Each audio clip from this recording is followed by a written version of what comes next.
moving heavy stuff from point A to point B. These were not necessarily nice, cushy, fun jobs like mine, where you can sit here and just talk into your computer all day long and make money. So it was manual labor, it was hard labor. So because of that, and because of the high unemployment, employers kind of had their pick of who they wanted to hire. They could hire whoever they wanted because people were desperate for work. So that meant if you were older and probably not as strong, then you weren't going to get hired. Because why would I hire old, feeble you when I could hire big, strong, 21-year-old person? So what happened in the 1930s, unemployment was high, but unemployment for older people was really, really, really high. And to a point where you had the elderly were quite literally becoming homeless and starving to death. So what we like to think as this is a bad thing to have happen in the country. So 1930s, FDR was president, Roosevelt. He came up with this concept of, we want to make sure that old people have enough money to at least buy food and shelter, like the bare minimum to stay alive. So he created this concept of Social Security. And this is how it worked. You would have current workers. Oh boy, we're going to start drawing some pictures here. I haven't drawn any pictures yet this semester. You are looking at the crux of my artistic ability right here. That's as good as you're going to get. So over here, you have the current workers.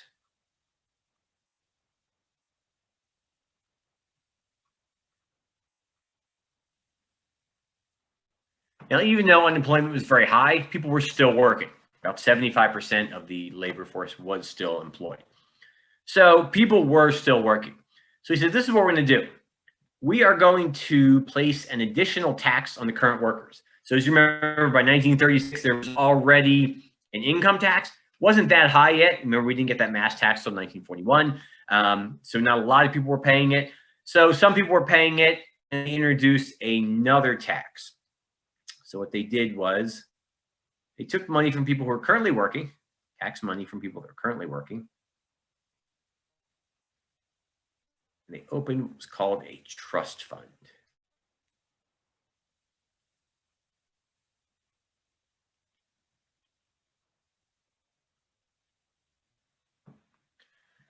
So a trust fund, when we talk about trust funds in terms of government, I'm just going to give you a brief overview. You don't have to know what trust funds are. That's more political science or government accounting. But just to understand what we're talking about here, the federal government basically has two types of funds. They have the general fund. This is where your income tax goes.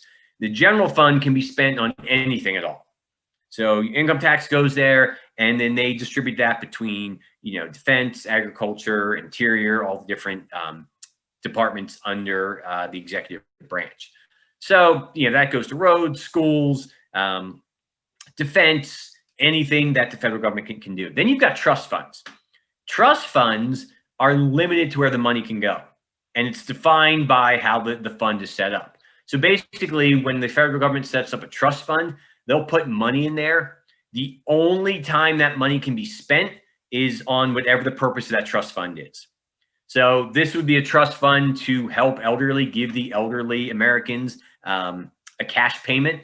That means that you couldn't take this money and use it to build roads, and you couldn't take it to go towards the military. It had to go for that purpose. And that's what a trust fund is. The federal government has about 14 different trust funds. Again, you don't need to know that, but that's just what we're talking about. And we'll talk about trust funds again later. That'll come back up when we talk about national debt. So they created a trust fund, which was set up specifically to give older Americans cash payments so they could afford to eat and get housing. So that money was immediately taken out, or not immediately, I started taking out. And this went to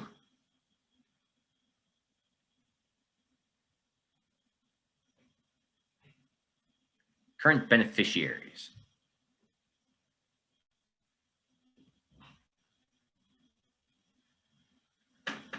A beneficiary is simply somebody that receives a benefit for something. The root here being benefit. Beneficiary is somebody who receives something. That's all it is. So basically, current workers were taxed. Small percentage of their income was taken and given to Americans that have reached a certain age. In this case, it was 60. Once you reach the age of 60, if you were not currently working, you would receive a cash benefit from the government, a monthly payment from the government.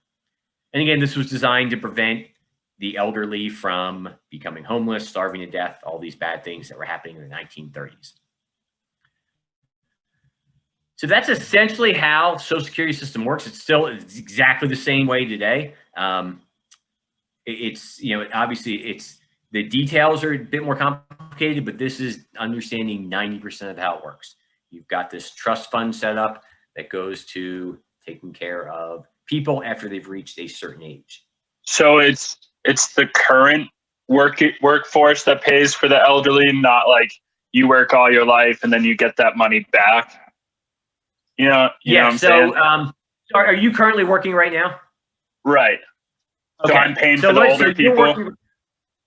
So you're working right now. So you're paying 7.65% of all of your wages into Social Security.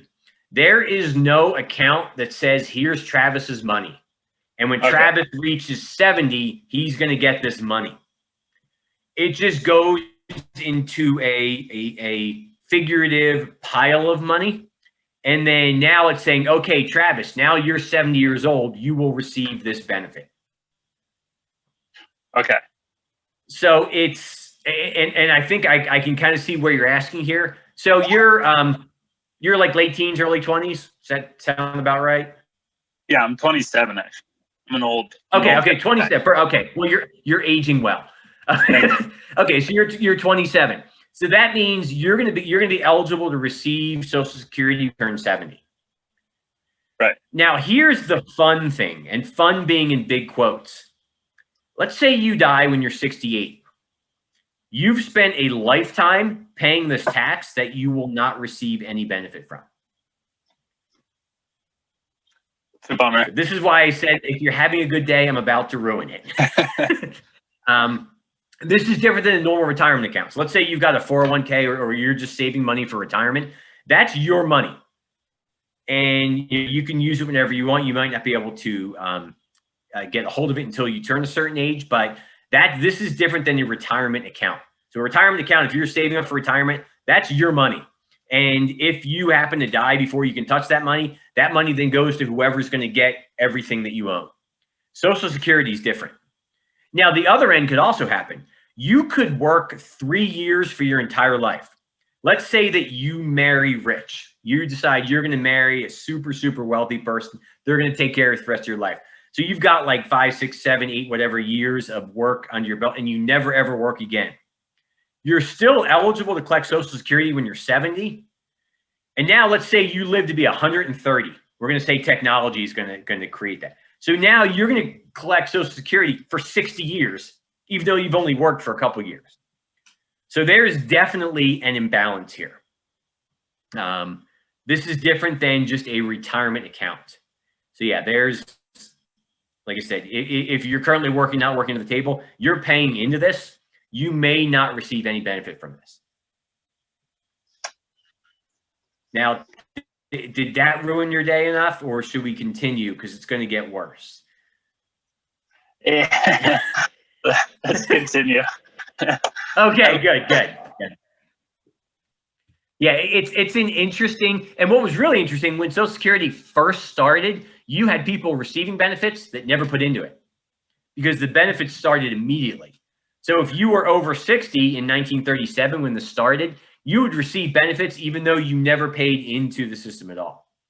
So don't look at this as being this is an amazing, great system that's going to benefit everybody. And if you really, really want to get upset about things, you can really dig into looking at different characteristics of individuals, who lives longer than others, and you start seeing things. Yeah, and this is very researchable, easy to find information. In the United States, minorities do not live as long as white male, white female.